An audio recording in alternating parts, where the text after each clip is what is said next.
Oh, when it rains, it pours, washes out my pain. I'm sure you guys would have loved to see PD here lean this bike around these beautiful Thailand mountain roads.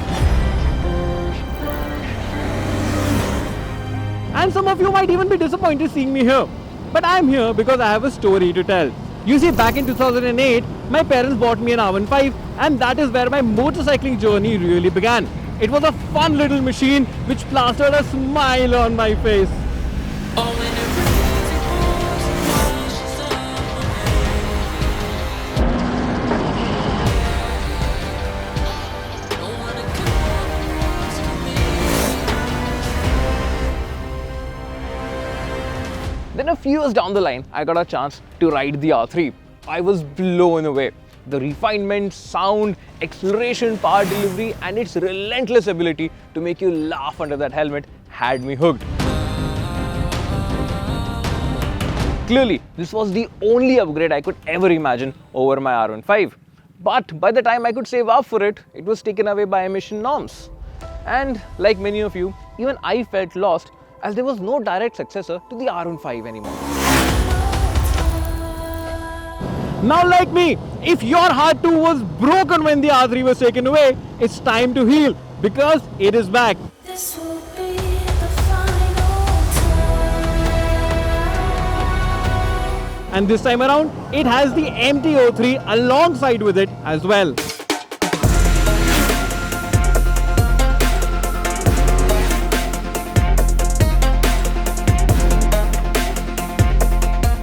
Back in 2008, when I bought my R15, it was an attention magnet. Everyone turned around for a second look. And that made me wonder, what was in that motorcycle that made everyone turn back? Beauty? Yes, but you have to be exceptionally beautiful for people to turn back again time after time. Uniqueness? Maybe for a small period of time, because then people will just get used to it. What guarantees attention is personality.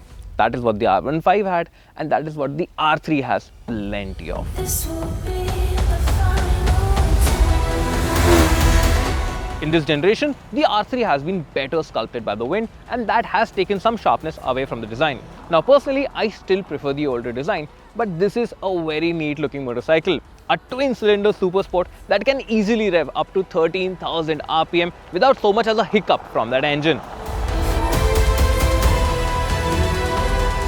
It is loved, admired and adored by motorcyclists around the world, and that is why every time someone sees it, they look back and check it out. And when they do turn back, the R3 has substance to show. This taller windscreen, although a little plain, helps slice through the air better. The LED headlamps are split by that air dam, which is reminiscent of its larger siblings, and I personally love how this fairing goes to the front and ends up becoming a winglet. From the side, it shows its size with the large and plain fairing and a muscular fuel tank. Interestingly enough, this is where the differences between the two bikes end. The rear half is identical for the MT-03 and the R3, which includes the seat, tail section, exhaust and the LED lighting setup. When it comes to looks, even the MT-03 holds its ground.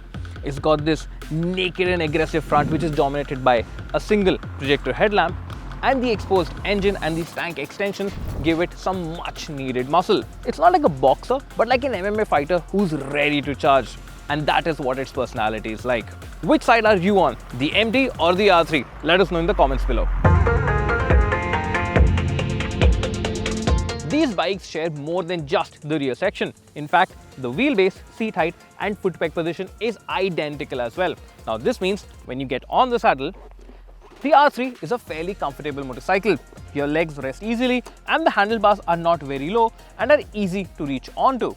If you're going to be upgrading from an R15, this is going to feel less committed and more comfortable. The low seat height of 780 mm is going to make these motorcycles very accessible to all the riders in the country. Making them friendlier still is the 169 and 167 kg wet weight of these motorcycles, which makes it fairly easy to move around in parking lots. In terms of features, there isn't much to talk about. When you buy this motorcycle, that is exactly what you get. a motorcycle, a fairly analog one at that. Sure, you do get ABS, upside down forks and a rear monoshock with preload adjustment, but that is about it.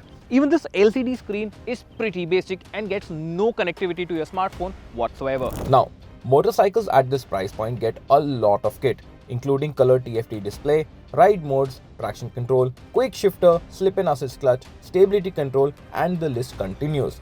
But the R3 and MT-03 get none of that. The focus here is on the motorcycle, and that clearly shows in its riding manners. You wouldn't want to get distracted by switches and buttons while riding it, and I did not mind the missing features. I believe that bikes are meant to disconnect you from the digital world and not connect you back to it, and the R3 does that phenomenally well. That said, I personally would have loved to see a quick shifter and a slip and assist clutch to make the riding experience better.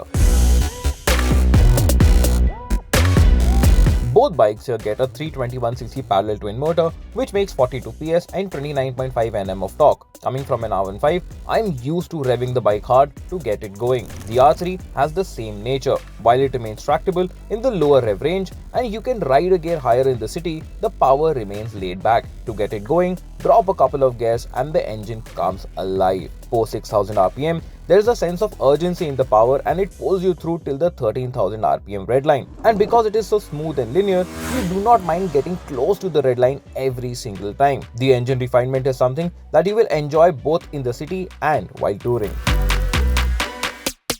Out on the highways, the speed comes quick and before you know it, 100 and 120 kmph are left behind. The bike even pulls you to 160 kmph effortlessly. Sitting at 100 is effortless and even cruising at 120 is easy, but with some vibrations from the pegs and handlebars. Even at that speed, dropping a couple of gears and tucking down propels you forward for overtakes. This is the place where you miss a quick shifter and a slip and assist clutch the most. And the similar engine character, but with added power over an R15, surely makes this a worthy upgrade. The MT-03, despite having the same engine and tune, feels out of place.